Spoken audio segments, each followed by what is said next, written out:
Selamat datang di channel Tentang Kisah.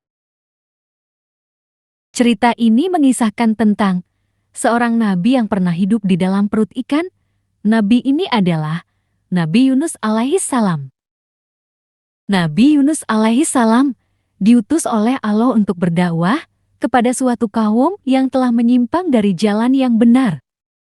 Masyarakat di kota ini menyembah patung-patung yang mereka anggap sebagai Tuhan. Nabi Yunus alaihi salam mengajak mereka berpikir dan memperhatikan di sekitar mereka. Apakah pantas patung-patung tersebut disembah? Bukankah yang menciptakan alam dan isinya lah yang seharusnya disembah? Nabi Yunus alaihi salam kemudian juga mengajarkan kepada mereka bahwa Allah adalah Tuhan yang harusnya mereka sembah. Namun, bukan sambutan baik yang Nabi Yunus dapatkan, melainkan penolakan. Kaum tersebut menilai bahwa Nabi Yunus adalah orang asing dan bukan dari golongan mereka. Sebab kaum tersebut tak menerima ajaran Nabi Yunus alaihi salam, maka Nabi Yunus pun bercerita kepada mereka tentang kisah-kisah orang-orang terdahulu. Orang-orang yang mengingkari dan menentang Allah saat ajaran Nabi dan Rasul tidak ditaati, maka turunlah azab Allah dan kemudian binasalah mereka. Nabi Yunus alaihi salam akhirnya berdoa kepada Allah agar kaum tersebut mendapat hukuman. Akhirnya, Allah mendatangkan azab bagi mereka karena sifat mereka yang tidak patuh dan ingkar kepada Allah. Rumah dan tempat tinggal mereka seperti daun-daun yang bertaburan ditiup angin. Mereka tidak mampu berdiri. Mereka seperti kapal yang terombang-ambing di atas lautan.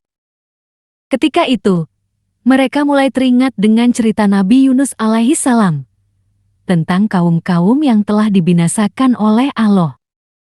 Mereka pun baru menyadari kebenaran dari ajaran Nabi Yunus alaihi salam.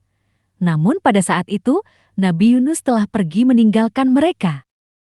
Setelah mengalami penolakan, Nabi Yunus alaihi salam berkelana dan putus asa karena ajarannya tidak dihiraukan.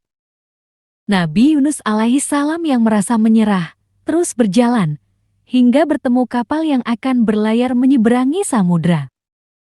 Nabi Yunus alaihi salam memutuskan ikut dalam pelayaran tersebut bersama-sama dengan penumpang yang lain. Namun, di tengah perjalanan keadaan berubah menjadi semakin buruk. Kapal hampir tenggelam karena gelombang laut yang begitu kuat. Kapal hampir tenggelam karena gelombang, sehingga harus ada salah satu penumpang kapal yang dilemparkan ke laut. Lalu, mereka melakukan pengundian untuk menentukan penumpang yang harus keluar dari kapal. Ternyata, nama yang keluar adalah Nabi Yunus alaihi salam. Pengundian diulang sebanyak 3 kali untuk memastikan penumpang yang akan dilempar ke laut. Namun, nama Nabi Yunus alaihi salam keluar sebanyak 3 kali. Nabi Yunus alaihi salam sadar terhadap amarah yang diberikan Allah kepadanya karena telah meninggalkan kaum di desa tempatnya berdakwah. Nabi Yunus alaihi salam tidak mengelak dan bertawakal kepada Allah hingga akhirnya Nabi Yunus pun dilemparkan ke laut. Saat tubuh Nabi Yunus alaihi salam hampir tenggelam di dalam lautan, tiba-tiba seekor ikan paus yang sangat besar menelan Nabi Yunus alaihi salam. Ketika berada di dalam perut ikan paus, Nabi Yunus alaihi salam banyak berzikir dan berdoa kepada Allah. Setelah 40 hari lamanya Nabi Yunus alaihi salam berada di dalam perut ikan paus, Allah memerintahkan ikan paus untuk mengeluarkan Nabi Yunus ke sebuah daratan yang kering tandus. Di tempat tersebut, Nabi Yunus menemukan makanan sebagai karunia dari Allah. Dari kisah Nabi Yunus alaihi salam, kita bisa belajar bahwa hanya kepada Allah tempat kita memohon dan meminta.